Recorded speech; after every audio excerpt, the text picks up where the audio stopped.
She almost reduced the IC to Congress versus Sundar Pichai. Yes, sure.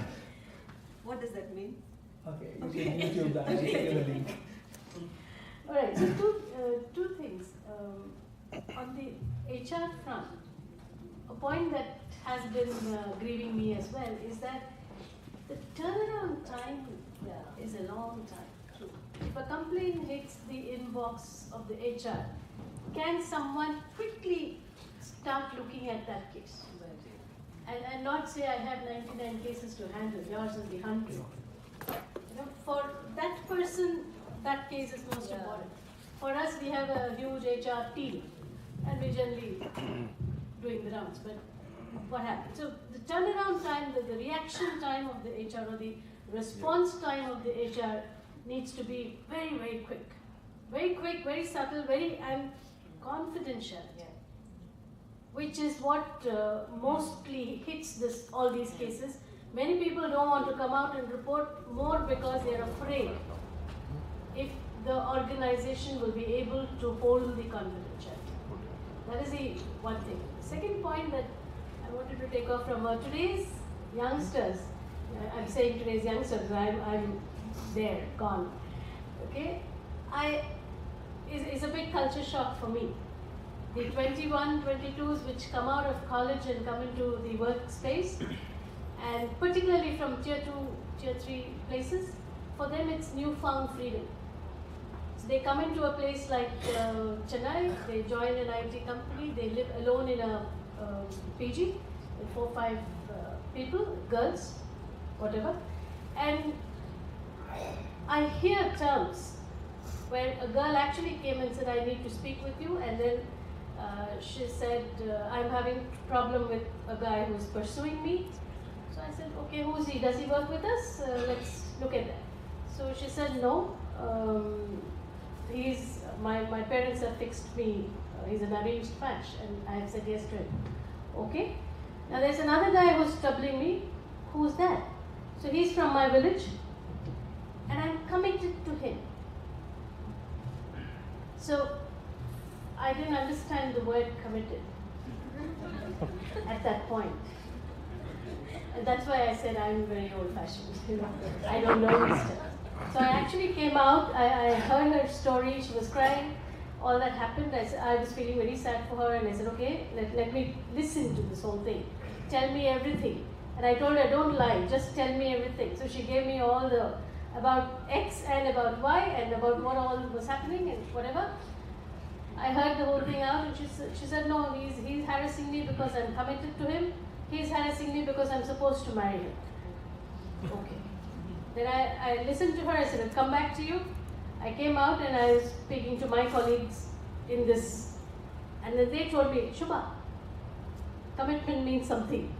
So I said, okay, please educate me, right? So we need to understand that today's generation is actually way beyond where we are from.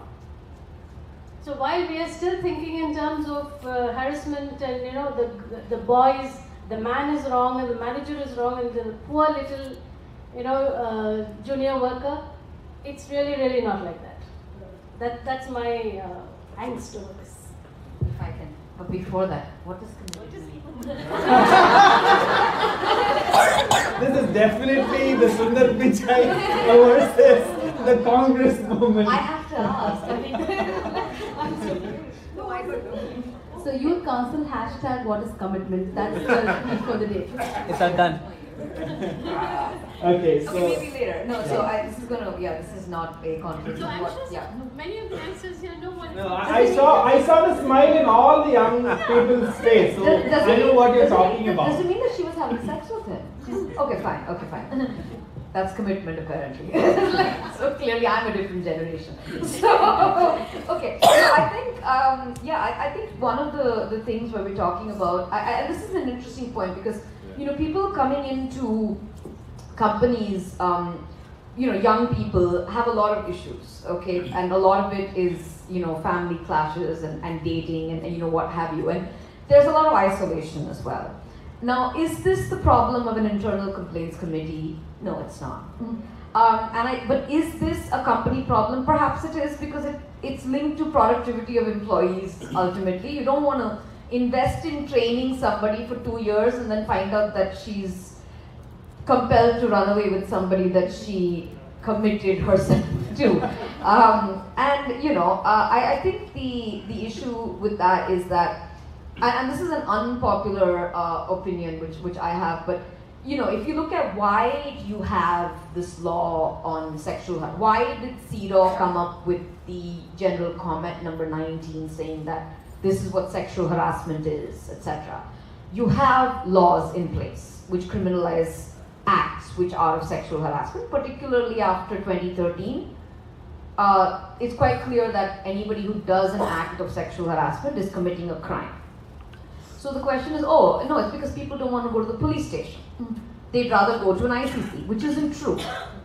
When I look at the purpose of these two legislations, okay, and let me do an analogy with domestic violence. Like, domestic violence is a crime under Indian law, but we also have a Domestic Violence Act. Again, why do we have that? They both go before the same court, like literally the same court.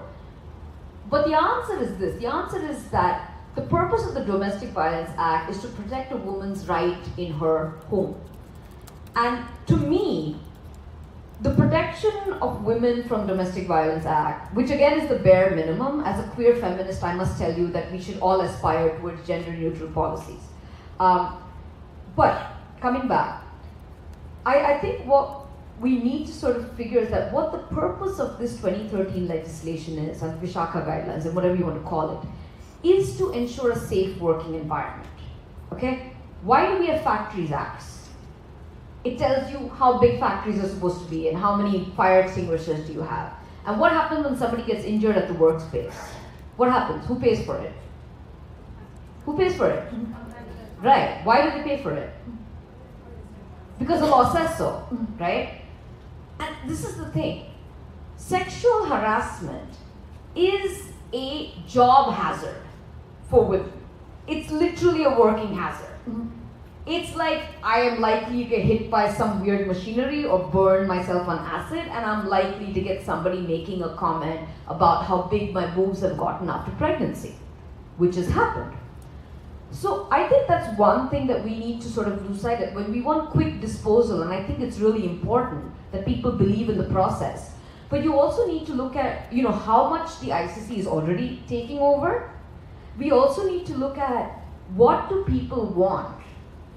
It's a reality that a lot of people say, I don't want to make a complaint because I don't think somebody should be losing their job for this. Is it internalized patriarchy? Maybe. Is it like some weird brain? I don't know. But the fact is, she doesn't want to come to the ICC because she's like, I don't want to file a complaint and this guy loses his job. I think it's really important that when people, which is why the procedure around conciliation is really important. And we don't talk a lot about that.